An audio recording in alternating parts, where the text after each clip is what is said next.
International Airport.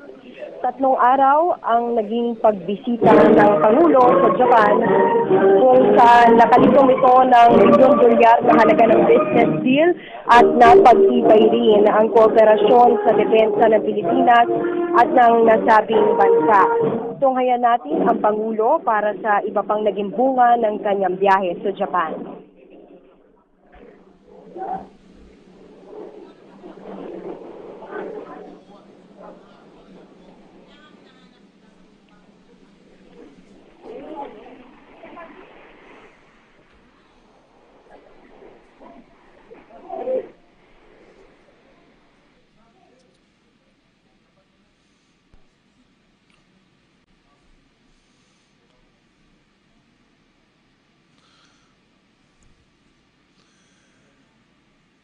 Ladies and gentlemen, let us all welcome the President of the Philippines, President Rodrigo Roa Duterte.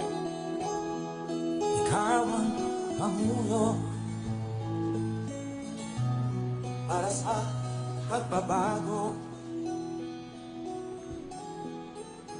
Sawa na ang bayan ko sa magnanakaw na tao.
Di ba nandoon ka rin? Nandoon kayo?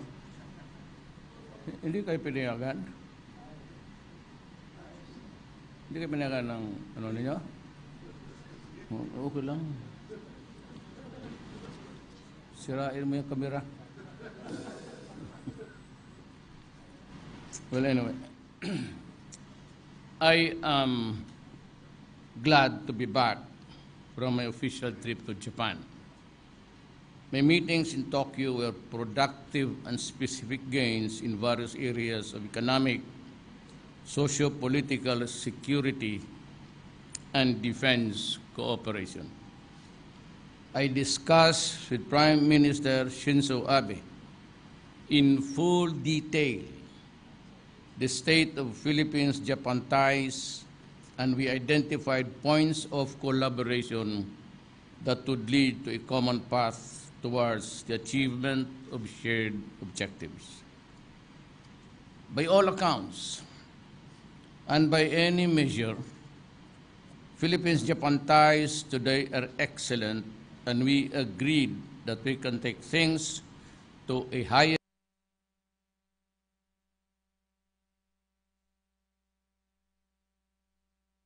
by harnessing our respective strengths and using these so both countries can have their economic strength further grow in security and defense cooperation. We recognize the importance of vibrant political and defense exchanges as we seek to build a stable and secure environment in our region. In this regard, enhancing capabilities in maritime security and maritime domain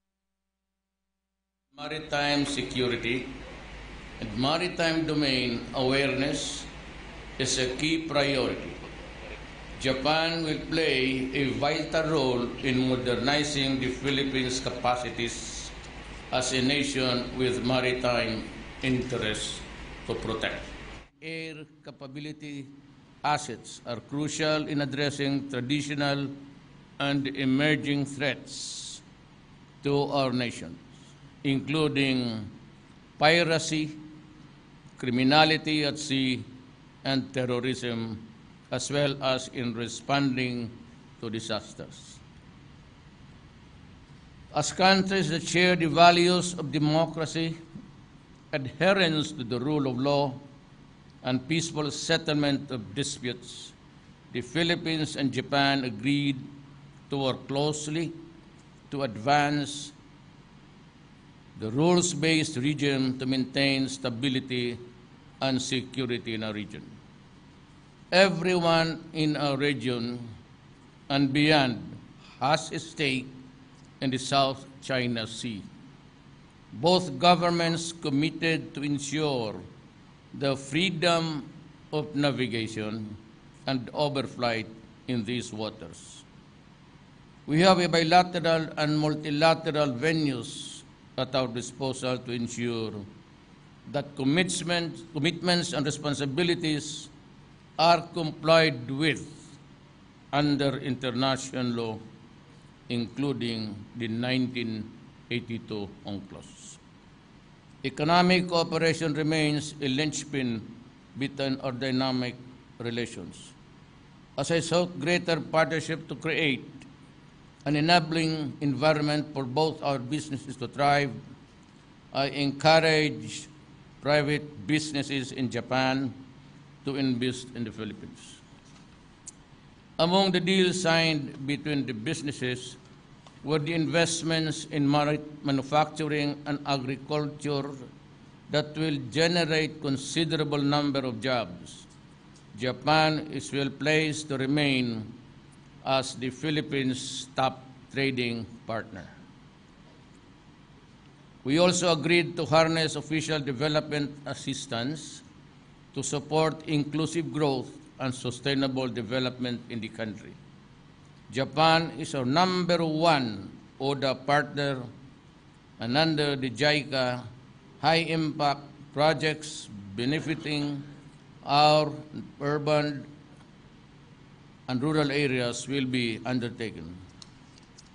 I sought and received Japan's continued support for the peace and development agenda in Mindanao, as we moved a step towards the goal of the just and lasting peace for the peoples of Mindanao and for our country.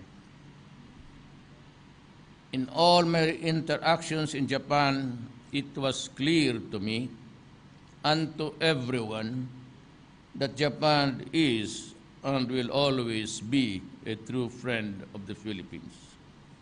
Considering our shared meaningful history and the amazing transformation of our relations to its excellent level, my official visit was another defining moment for the solid and strategic partnership between our countries. This relationship stands on unshaken and firm ground, cemented by mutual trust and confidence. The Philippines and Japan relations can be best viewed as an exemplary partnership that can only gain greater strength in the years to come. These are the relations that we value as we seek to implement our independent foreign policy consistent with our Constitution, protective of our national interest, and beneficial to our people. Maraming salamat po. Now, few questions, as always. Mr. President. So we can generate news and intrigue and all, and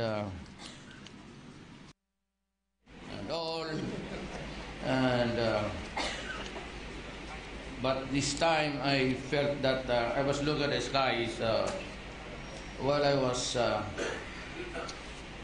coming over here, and I just, everybody was asleep, snoring. But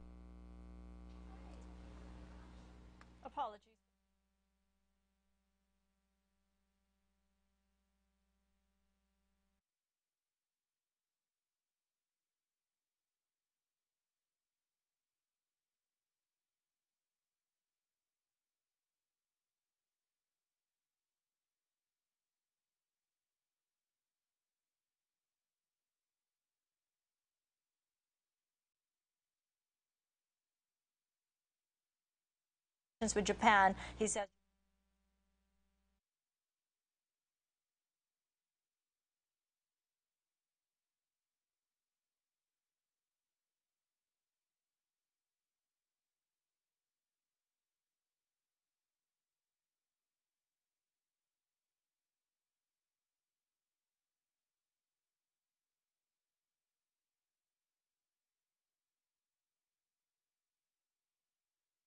Yes, go ahead. Mr. President, the first question is from Sankei Shimbun, Mr. Froilan Garcia.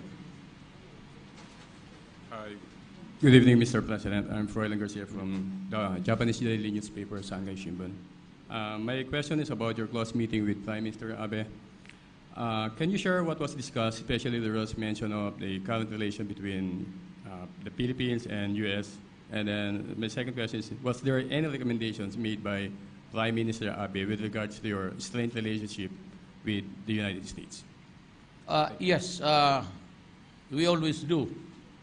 I cannot avoid talking about it.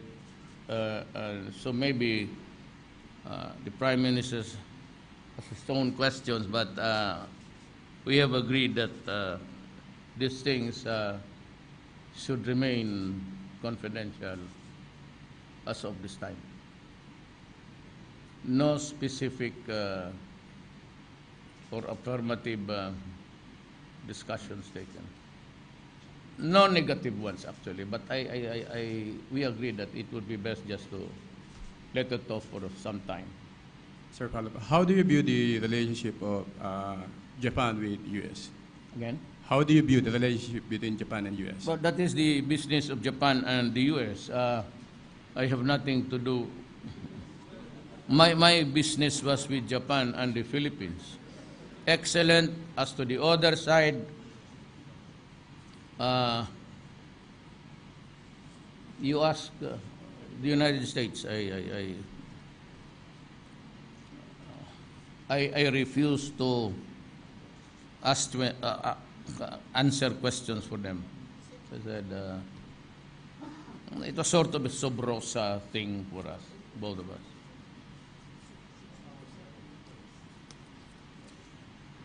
The second person who will ask a question, Mr. President, is Ria Fernandez of PTV.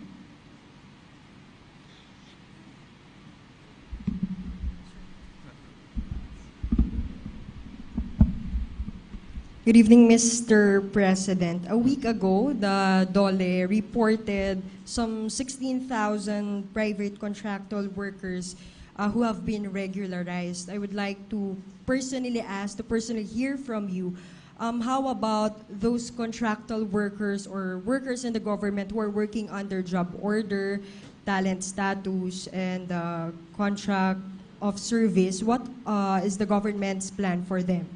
I'd like to congratulate first where it is really due to Secretary Bello. The fact that there are a number of Filipino employees already regularized is something which is well, it augurs well for the country, actually. The second question is, ano nga yun? Kakalimutan. Sir, I know I want the meat of your question. The government has been successful in 4 months for those contractual workers in the private sector. Ano po ang plano naman natin doon po sa mga nagtatrabaho sa gobyerno under the same nature of work? Job order, talent status, etc. Sigurado kayo ang tanong mo? You know, it would be incongruity to discuss it fully. And you keep on asking why, until now, there are so many thousands of casuals in government. You know, government provides employment. Kung maaari lang, thousands upon thousands of employees to run the state. Yung kanila ba naman, ilan lang, even if it was 500, we employ millions. I have yet to buy the printing press that can print money plenty. In other words, at this time of our national development, we are not as yet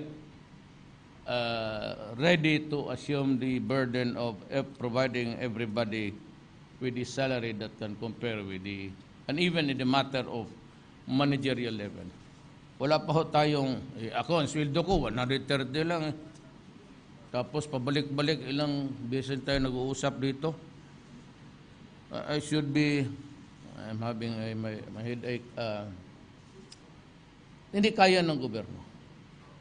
Kasi as we progress, the state affairs also gets to be bigger and more employees needed, but our income, the GP, that's income actually of government, GDP, is not that good. Maybe in the fullness of God's time. But if I assure you, pag ginamit lang ito lahat to the last centavo, ang pera na binibigay sa atin o pinapahiram natin, I am very sure, I'm not talking as a politician or as a president, pag nagamit lang ito ng husto at wala lang graft and corruption, ang buhay ng ating mga kababayan gaganda within the next 3 years. Sigurado ako niyan. Huwag lang kurakutin ang pera at talagang aakyat tayo. So one thing that was really, or that is pulling us down until now is graft and corruption.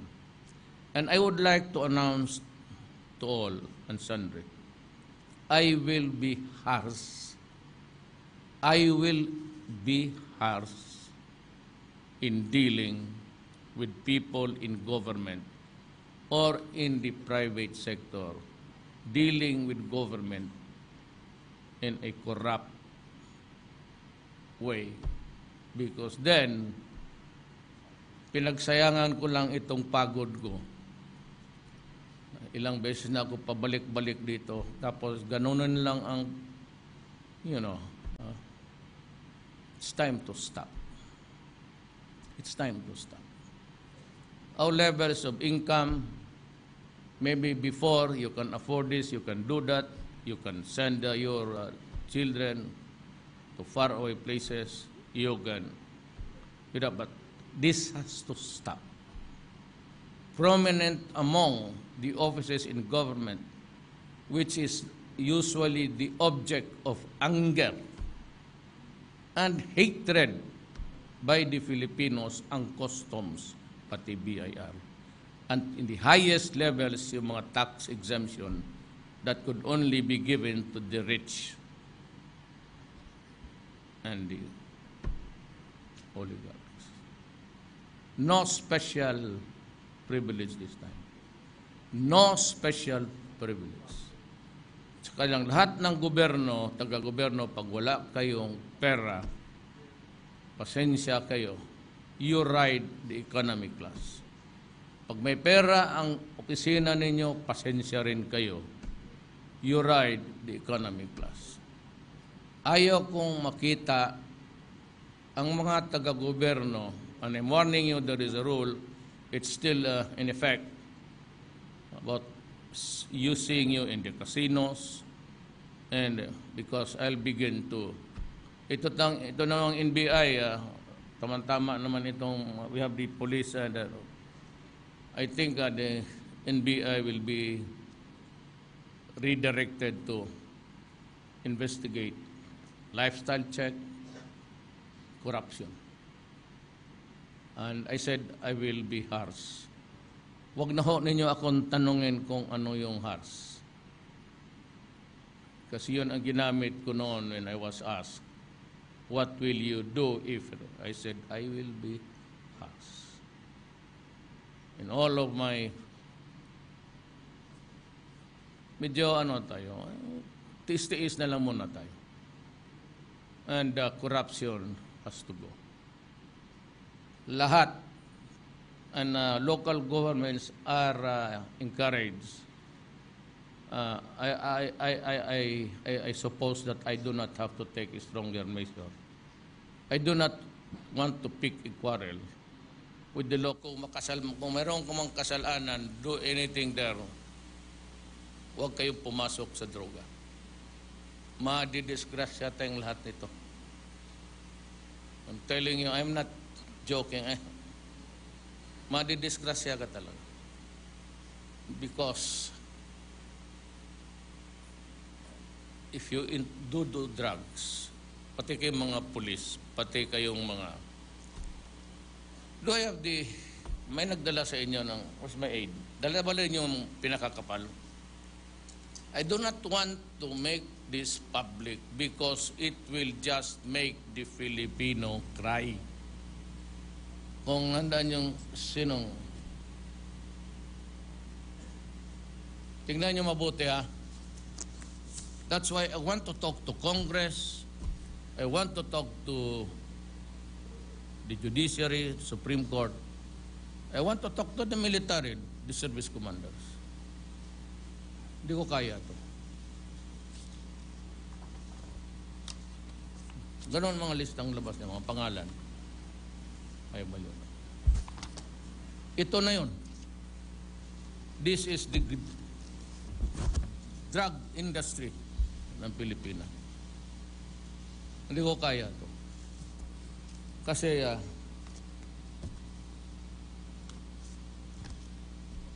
ang taga-human rights mag-commit ng suicide. Kung tapusin ko to lahat, so ang aming estimate is per person yung detoxification plus the medicines and the rehabilitation would reach trillion, almost a part of our budget. Ito na yung, if not controlled, and when I am no longer around, try to remember me because you read this. This will convert our country narco-politics very thoroughly. Nandito na tayo sa narco-politics. Police, wala masyadong army. Police, barangay captains, kagawad, pati barangay captain dito. And I mean, it was submitted to me for validation and revalidation and revalidation. Ito ang dumating sa akin. Each space there has a name.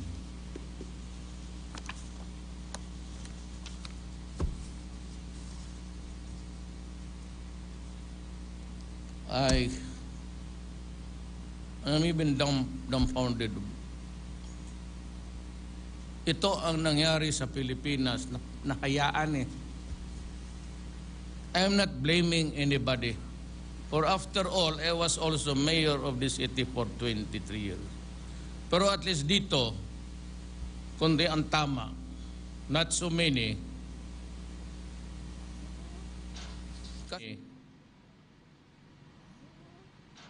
kasi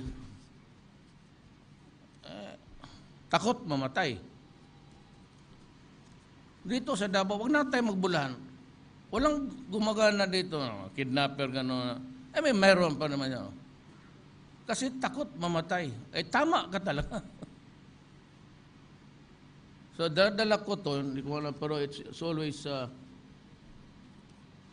yun ang drug industry. So, sinong gustong, instead of sending me to prison, or likening me to a dog with a leash, parang tinalian mo sa poste, tapos, pag hindi ka nag-behave, may patay pa dyan, itatapon mo yung pan, medyo malayo. Yung aso na parang ginawa kong aso na Pilipino na gutom na hindi ko maabot kasi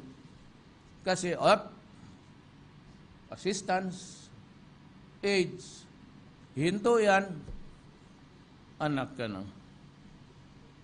Whatever happened to your humanity and to your Di mo na lang inisip yung 3 million na yan, masisira lahat. You know, it will destroy my country. That's why I'm going to kill you. Yan, it will destroy my country. Wala akong ibang mapuntahan eh.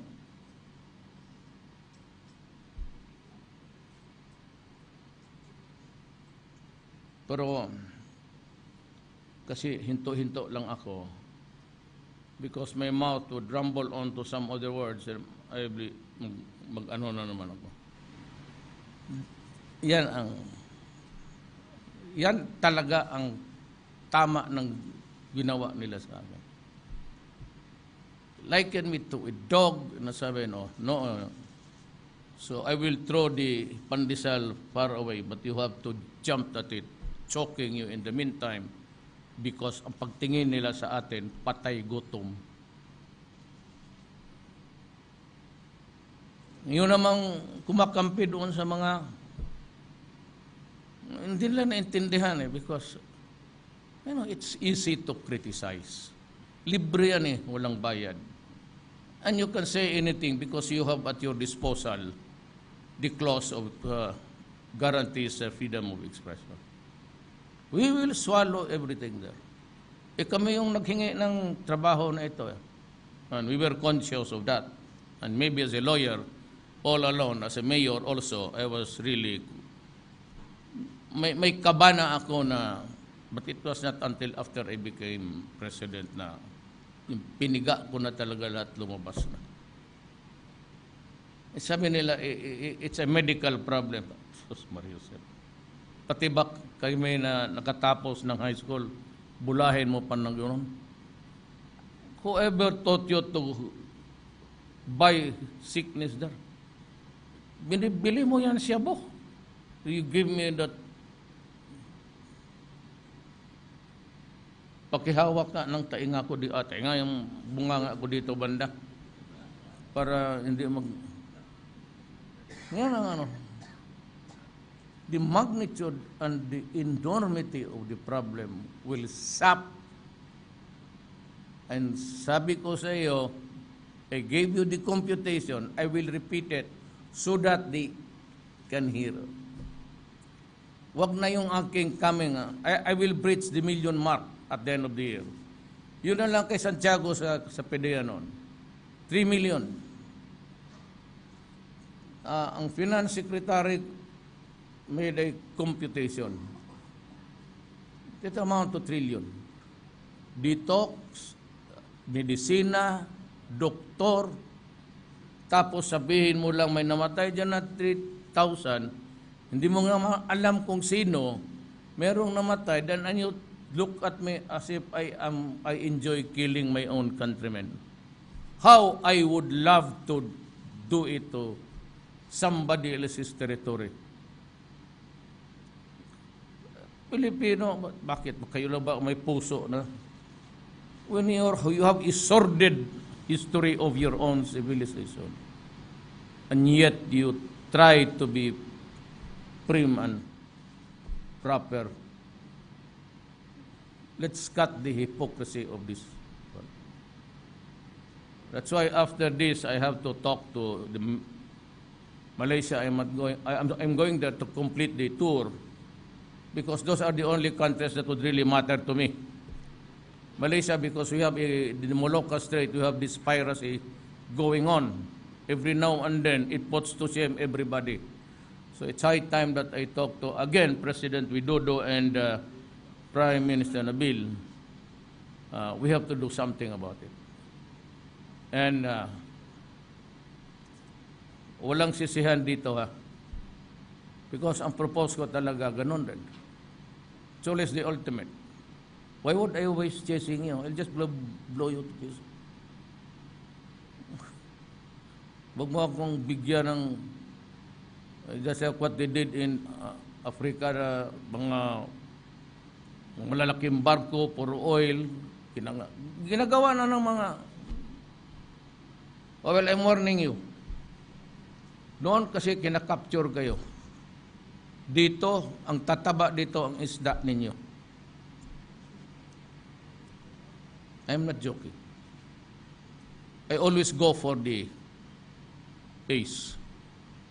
Bakit ako I have to talk to Malaysia. I don't know their standard of justice. But Indonesia and Philippines, more or less, mga hardliner kami sa ganun. Anything that is really out of this world that creates an outrage in a human being. Hindi ba tayo nagkulang sa ating spirituality, morality?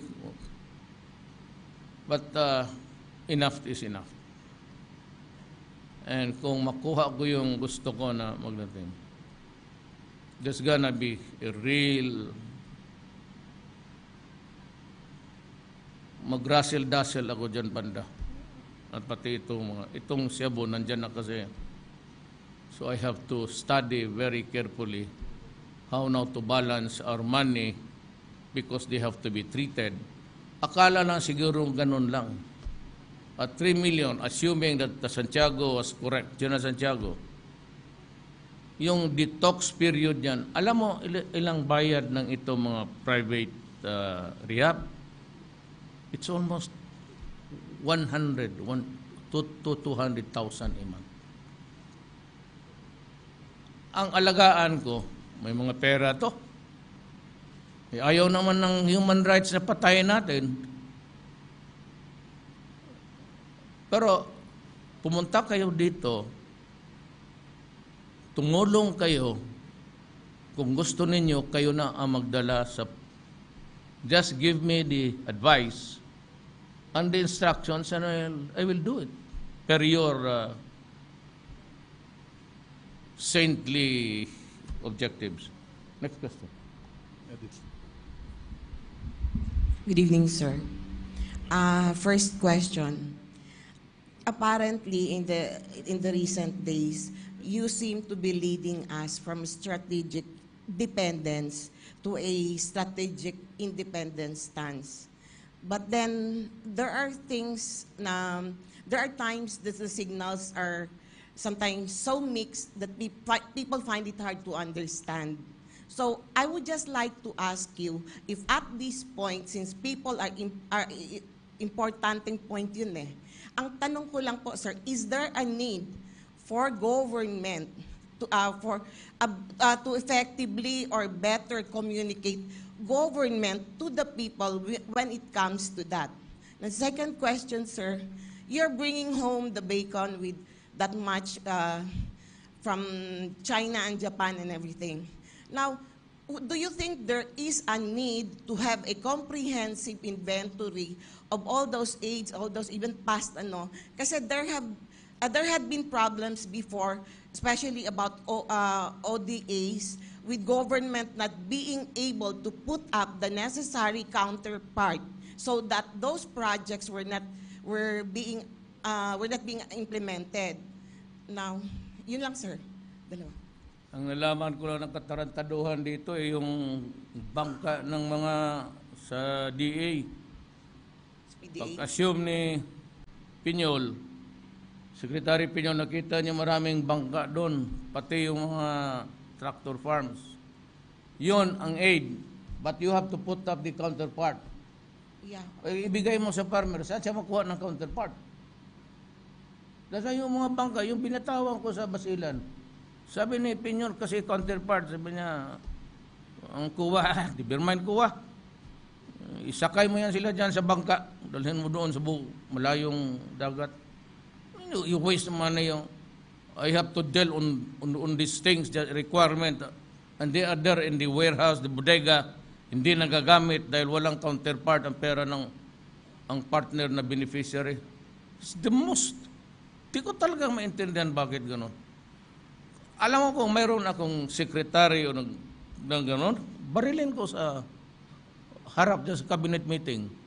Pellet lang sa ulo yung paintball. Paka-stupido mo naman. Hirap na saan magbuwak.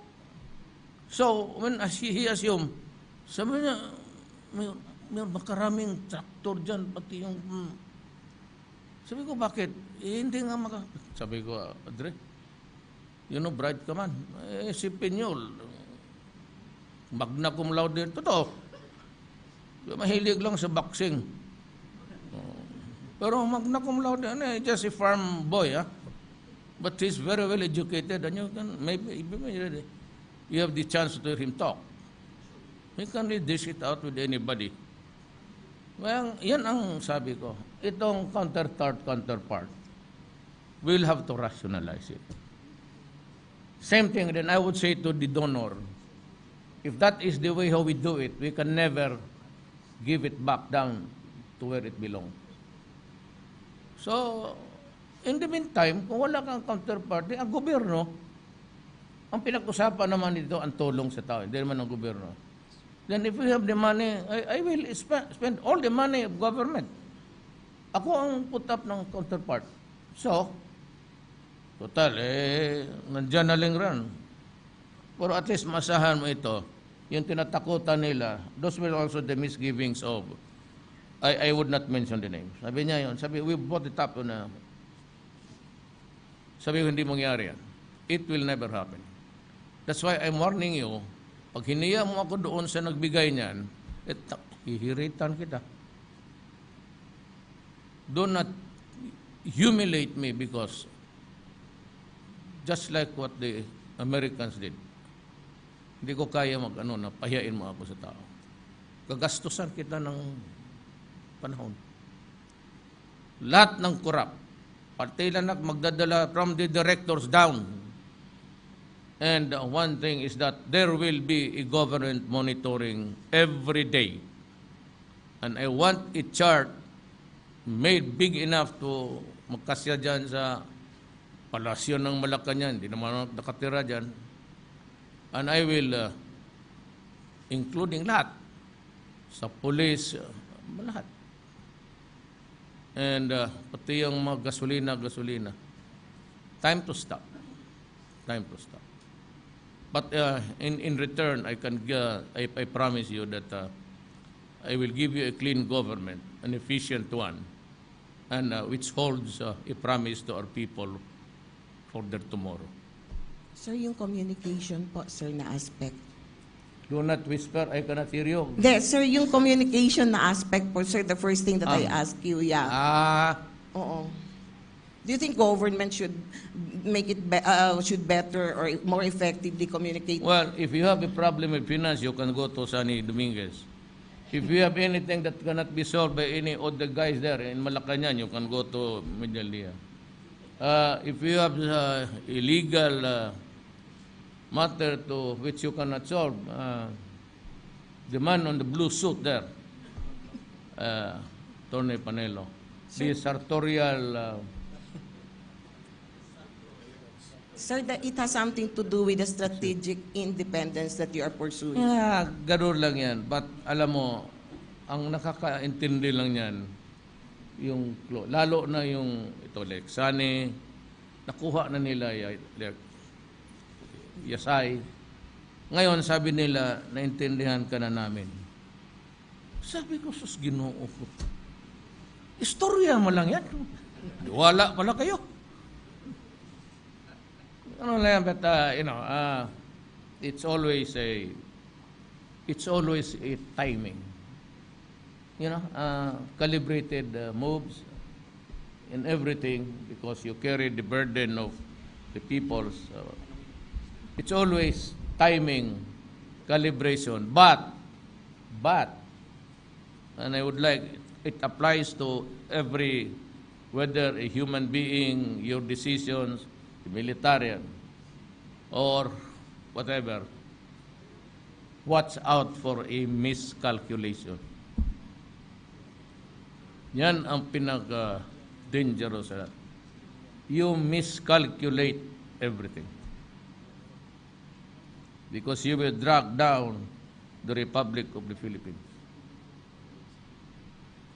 Ayan of PNA. Welcome home, sir. My question is, sir, there are offers of commitments to support the Philippine government on infrastructure development. Does this include the Mindanao Railway System and the Samal Bridge project, Japan? Is there an offer from Japanese government to do the Mindanao Railway System and the Samal Bridge Actually, project? the huge amount, a greater part of it is addressed to agriculture.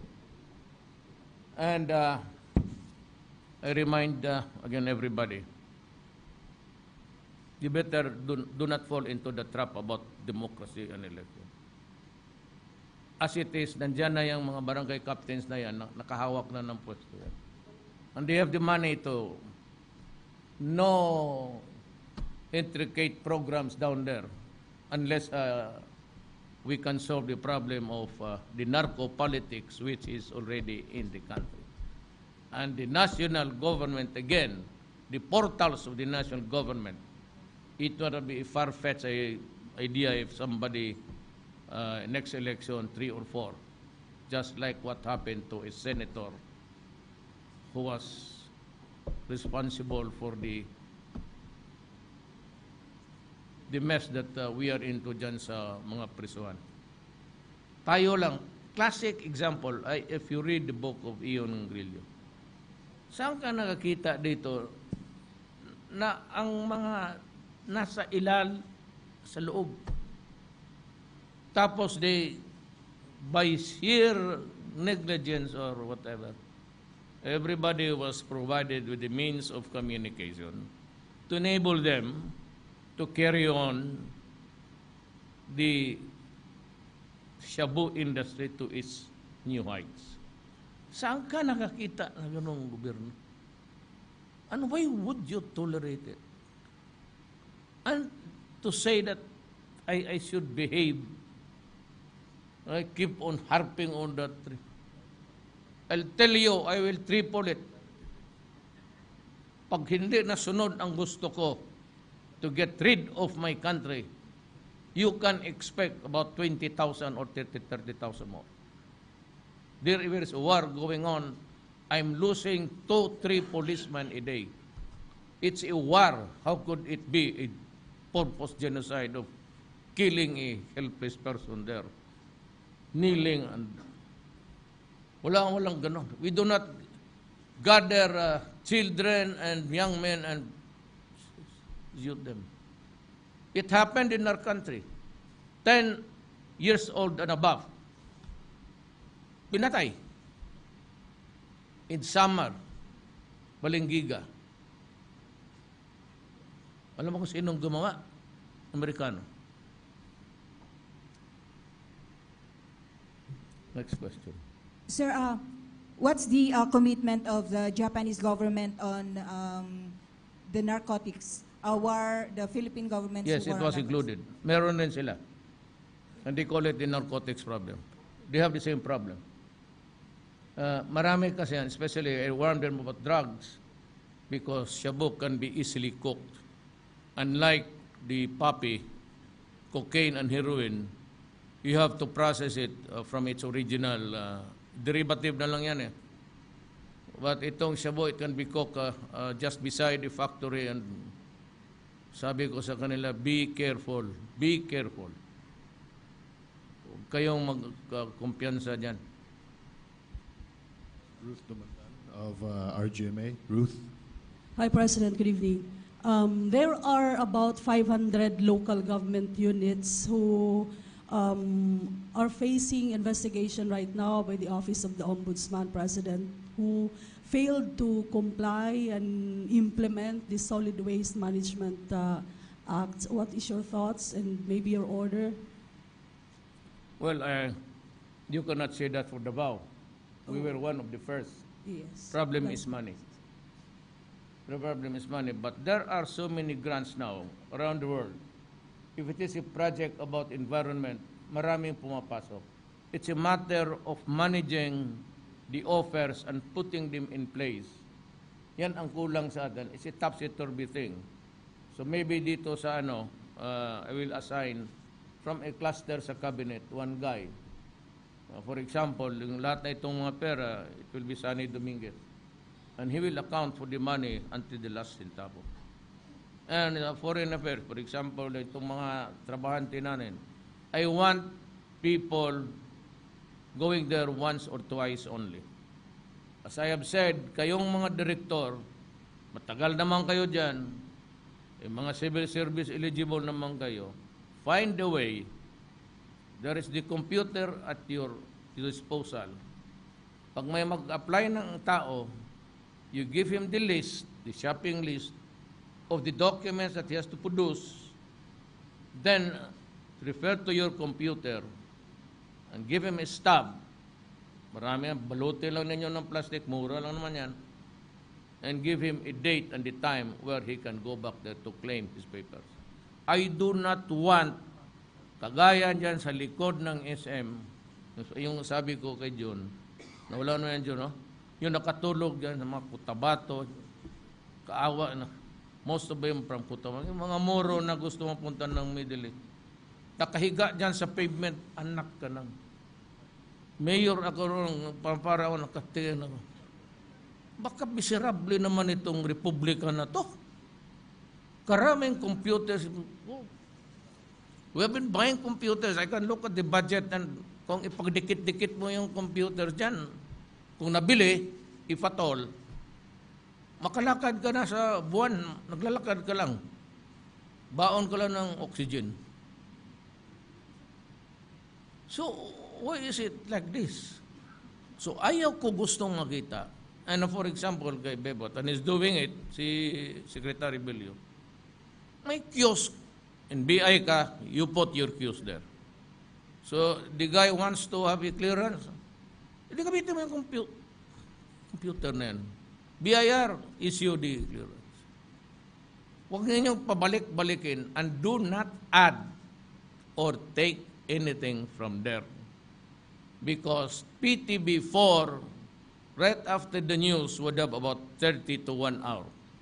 Bakante yan, that is for the people of the Republic of the Philippines. You dial 8888. Sabihin mo anong opisina, sino yung tao, magkano ang hiningi. And I will act immediately in 24 hours. No, to si Alfred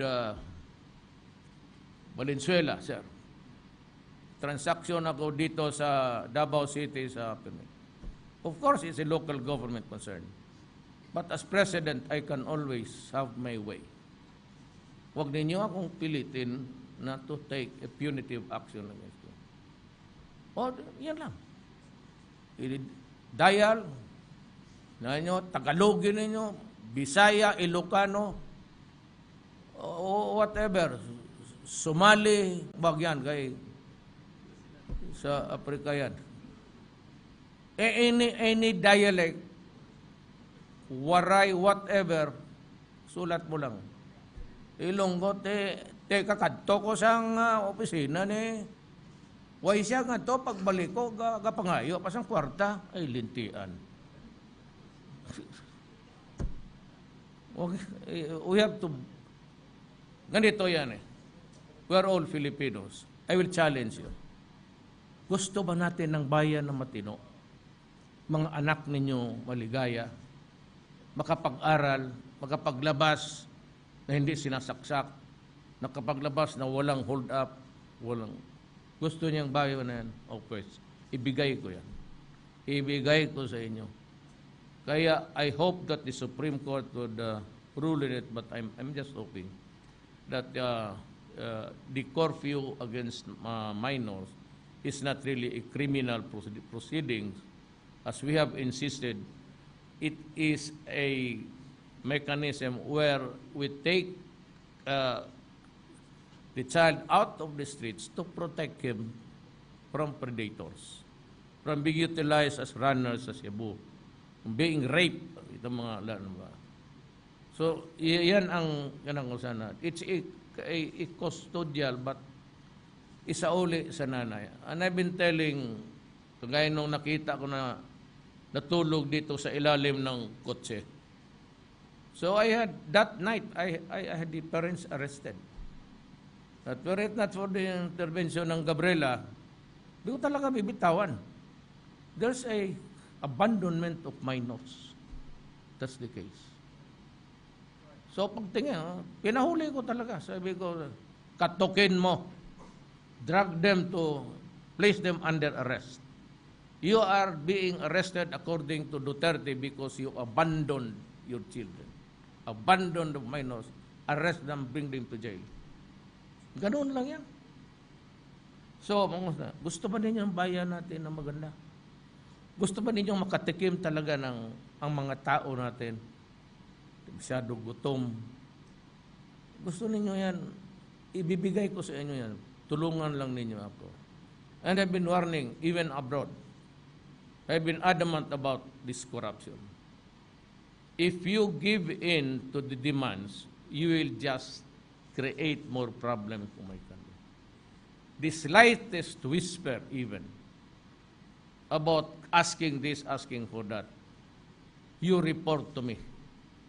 I will, pagka ganon, pag nalaman ko, Bureau of Fisheries, pag may nagreklamo, kunin ko yung papel. Ang Malacanang ang magpaprocess ng papel niya. Kami ang magpapalakad ng papel niya. Wala kayong gawin dyan. Umupo na lang kayo.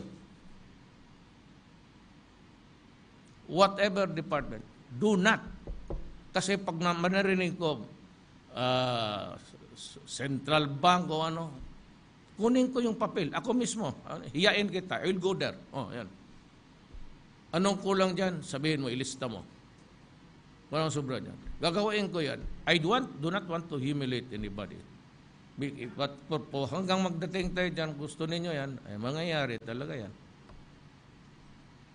Yan ang deal ko sa inyo. But in return, I will try my very best na this weekend you can walk along again on the streets. Pero itong 3 million na ito, they are lurking in every corner. Ha? Magastos to and it would take time for us to treat them. President, I just want to find out if you are aware of the resignation of GCG Jaime Maria Flores. What's that? Governance Commission for GOCCs, who resigned today. GOCCs. I'm not aware of that. Jim Flores, Jaime Flores. Why? What's wrong with the guy? Walang reason na binigay. Kung sinong papalit. Ang papalit? Ayaw, just wait. Kung papalit, magdating yan. Kung maghingi ka. I mean, mga director to, I hire.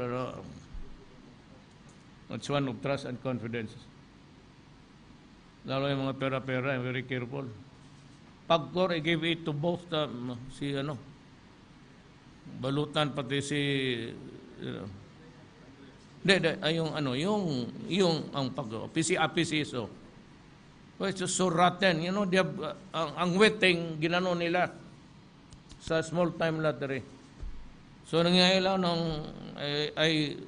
George Corpus is retired. I had to call him siguro mga 3 or 4 times. Halos mapaiyak yung mama. Sabi ko, bakit ayaw mo? We have to serve our country well beyond sa retirement days mo. Yung si police. And isa pa, if I would mention, si Wong, I had twice, he had to come on because I said, you come here and talk to me. Bakit? Hindi pwede. Then the second time, hindi ako kontento, tinawag ko ulit. Sabi ko, napakaano mo naman. Sabi ko, ayaw. So finally, it's not really a matter of a second choice, but gusto ko lang talaga ng Then I remember that I have a guy. Kasama ko sa dormitoryo noon yan. Karumate ni isang Ilocano rin.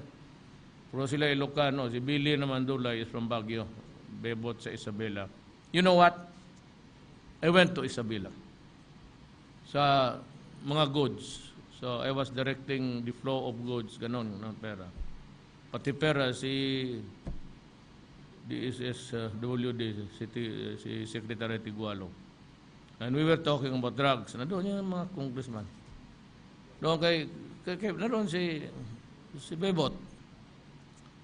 Pagkatapos, lumipad ako ng Isabela, then to Lawag.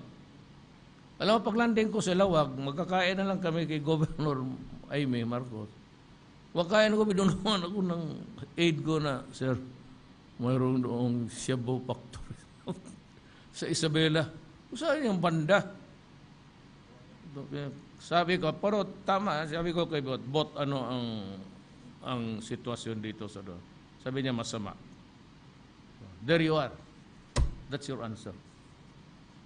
Regions 1, 2, and 3. Pinakamaraming shabu na tinatapon from the international seas or near our territorial waters. May mga GPS. Yung minsan nakita mo sa newspaper na mga kaldero na sealed, doon tinatapon sa mga barko yan. Hear me right, everybody. Hindi lang China yun, sabi mga Chinese dito. It's a global thing. At para ang Philippines, I cannot just show you for the life of me kung paano ko, na yung matrix ng flow ng droga. Tinatamaan lahat. And the Philippines is also a critical para sa kanila transshipment. Kaya dito yung isang container bumigay 67 ganon bricks cocaine. Nawala lahat. Tapos pinasira ko yung pantalan. Nabi ko sa polis, pag hindi na sa uli yung 16 bricks na yan, firing squad mo lahat dito. Lahat. Pati then little by little the bricks were returned. Dalawa lang ang missing. But yung nakadalawa, wala na dito. Pero I was shocked to learn na lahat na bricks, ganito kalaki. Bumigay yung ceiling, bumagsak yung and 67 bricks were all missing. Kasi malaman namin, kaya parang itlog, yung may ano sila, compartment. Sinirahan ko yung gate, sabi ko sa police, pagka hindi ito masauli, na sorry na lang human rights. You better come for the mass funeral. So, patayin mo ito lahat dito, walang bubuhay sa iyo. Sa uli din yun. Sa uli. Di. Dapat ang human rights, matuto rin magpinulis ba? Tapos sabihin na, istorya mo lang yan. Niwala ka pala. Ganun lang yan. Istorya lang ito sa lahat. Buhay na to. Human rights, storytelling. That's what it is all about. Mr. President, good evening po. Cedric Castillo po from GMA7, sir. Welcome back. Sir, no less than the Russian ambassador said na they know that they have a negative image dito po sa Pilipinas, particularly as portrayed by Hollywood.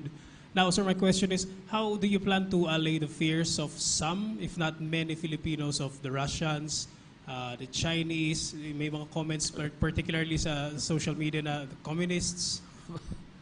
Hoy! Wala ng komunista. That's an ideology that is long gone. Ang mga komunista, naghihiram nga tayo.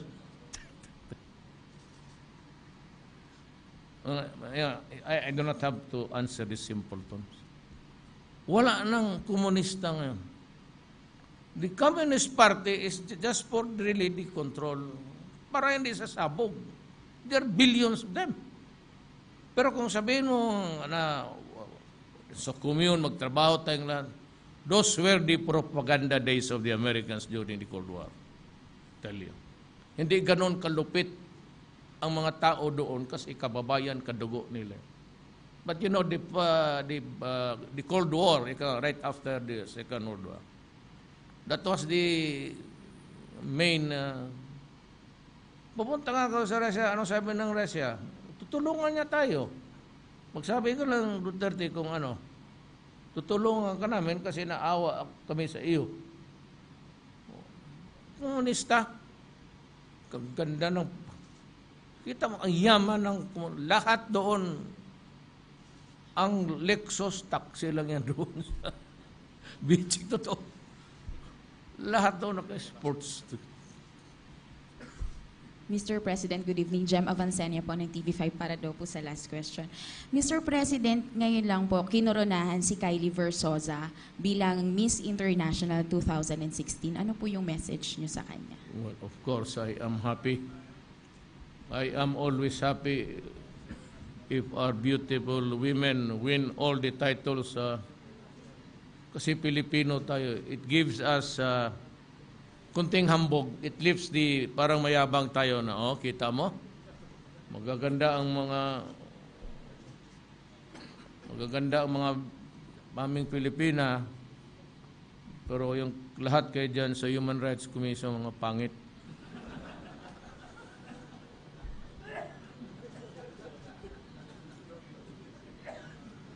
Okay na po, Mr. President. I'd like to congratulate again. I'd like to congratulate the Miss International. Mabuhay ka at I'd like to meet her just to congratulate her personally. Yes. Meron pong pahabol, Mr. Can President. we wind up? Just one last question. Hi, sir. This is just a follow-up to what you said earlier about you promising to God that you will no longer say cuss or curse words. Does this mean that we will no longer hear tirades or harsh words from you directed to the U.S., to EU, and even maybe to Senator Laila de Lima? There is always a time. Actually, kung kilala mo ako, magtanong ka dyan sa mga kababata ko, Sani, Yasay, Bebot, kasama ko yung dormito. For the longest, si Panelo. Takal kami nagsama. Superman, I can read your mind. Ika nga. There's always a timing. There's always a timing, a time for everything, time to be foul-mouthed, and a time to, ano pa man, ayaw ko mababasa. I do not want anybody reading my mind because hindi na ako makadiskarte. But it's all calibrated. It's all, but timing. Just watch out for one thing in life. That's what I've learned. Miscalculation. Okay? Thank you. Maraming salamat po. Thank you, ladies and gentlemen. Thank you, Mr. President. Magandang gabi po. Yan ang talumpati at panayam sa media ni Pangulong Rodrigo Duterte matapos dumating ngayong gabi mula sa 3 araw na pagbisita sa Japan. Ayon sa Pangulo, produktibo ang kanyang pagbisita sa nasabing bansa, lalo na sa aspekto ng ekonomiko, socio-political security at defense cooperation. Inihayag ng Pangulo na mananatiling tunay, samantala muling nagsasalita ang Pangulo. Today is the birthday of Secretary. Before you leave, I'd like to ask you for just a few minutes. Today is the birthday of the Secretary of Defense, Delfin Lorenzana, pati Senator Cayetano.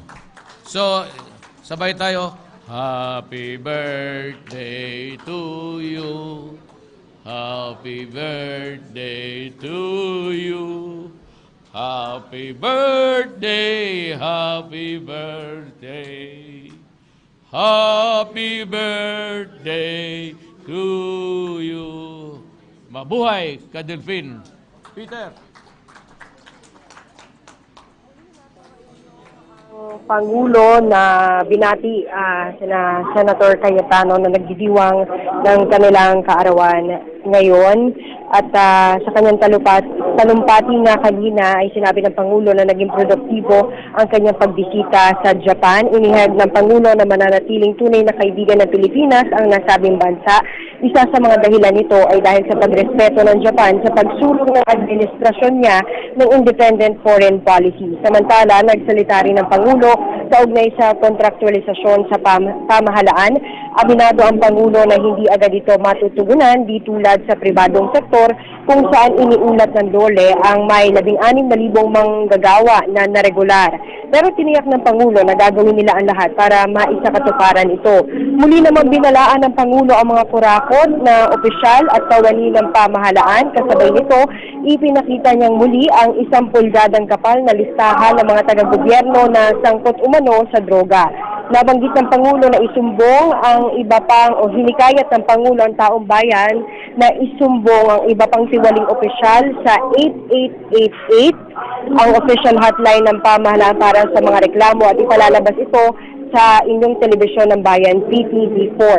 Panghuli ay binati ng Pangulo si Kylie Versosa na mainit-init pa ay nauwi o nakamit ang corona sa Miss International sa Japan. Mula sa Davao International Airport, ako si Ria Fernandez. Magandang gabi.